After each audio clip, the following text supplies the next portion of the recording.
I'm concerned about the iPhone 15 Pro, and that's what I've pre-ordered. And the reason I did that was a departure because I don't really like the Pro Max, but I had the 14 Pro Max for one reason and one reason only, and that's because the battery life on the 14 Pro was so terrible. And as I've been reading things and seeing that basically the battery life is expected to be exactly the same, which is really confusing to me because we have the new A17 Pro chip, 3 nanometer. It should be more battery efficient. So I'm curious as to why the battery rating is still the same. And if the battery rating is the same, that has me really concerned because I got the Pro and I don't want the battery life to suck. And of course, that's nothing I can measure until I get the phone. And for those of you who follow my channel and you've seen things before, I'm very, very, very critical on battery. I'm very heavy and I guess I want to say phone abusive.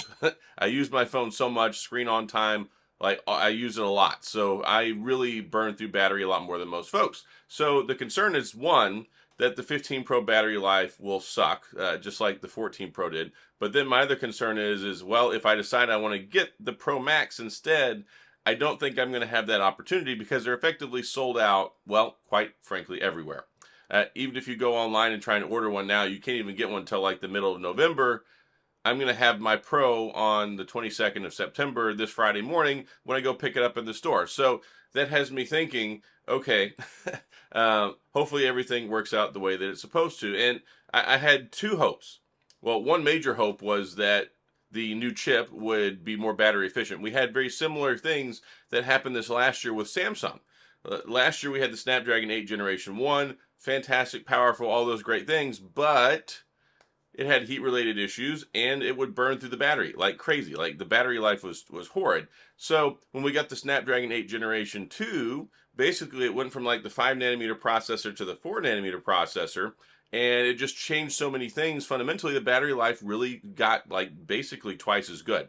So I was kind of hoping we would see something similar to that. My iPhone 14 Pro Max, it heats up all the time, especially when I'm recording video. Like, I'll record like a 6-minute video. This video right here, my phone will be hot.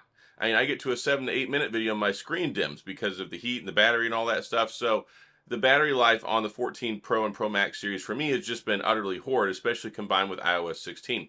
So the only real hope I have for it is that maybe it actually realizes the battery life that it's supposed to. And that may be a tandem thing between iOS 17 and then, of course, the new A17 Pro chip. Now, we do have iOS 17. That's available now. The new iPhone 15 Pro will launch and have that operating system. So I'm hoping maybe that irons some things out. iOS 16 was just bad. I made a lot of videos about iOS 16. I even quit using my iPhone 14 Pro Max because iOS 16 caused me so many problems. Even 4 or 5 months into it, I was still having problems with my screen freezing, with apps freezing, my keyboard becoming unresponsive, the phone heating up for no reason, and terrible, terrible battery life. I mean, I was barely getting 6 hours of screen on time with the 14 Pro Max. I was getting 10, 11 hours screen on time with my iPhone 13 Pro. And then also the battery health on my 14 Pro Max is down to like 92%. Now, that's not the end of the world, except for I haven't used my iPhone 14 Pro Max for anything but recording videos for like 6 months.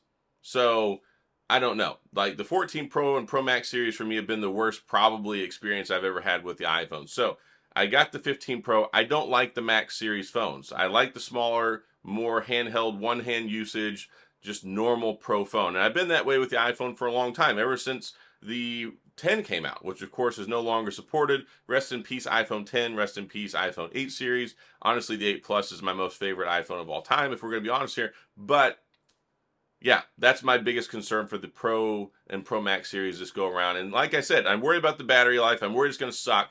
And then I'm worried if I do need to go ahead and get the Pro Max that I'm not going to be able to get one within the return window. And then I'll be stuck and have to sell the other one. And maybe at some point in time in the future, I'll be able to get the Pro Max. The availability has just been really, really, really terrible this go around. And I mean, basically, I heard of folks who were on there who were ready to pre-order and then decided to like look at another color 2 minutes into it because they're like, well, maybe I'll get the titanium blue, maybe I'll get the natural titanium.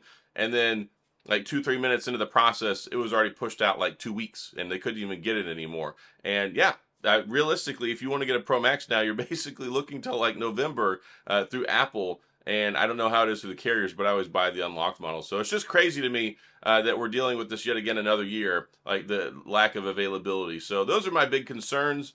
And unfortunately, I won't be able to realize whether it's a real concern or not until I get the phone here and it's too late. So I've already made my bed. I have to sleep in it, but I'll be testing this thoroughly as soon as I get my 15 Pro Max. And of course, I'll let you guys and gals know what my experience is with it, so that way you can make the best buying decision for you and yours and all that other great stuff. So, gonna go ahead and wrap this one up. Not a long video, just something I wanted to talk about because it's kind of been bothering me for the last couple of days. But if you have any questions, concerns, thoughts, all that great stuff, of course, please go to the comment section. We can discuss it.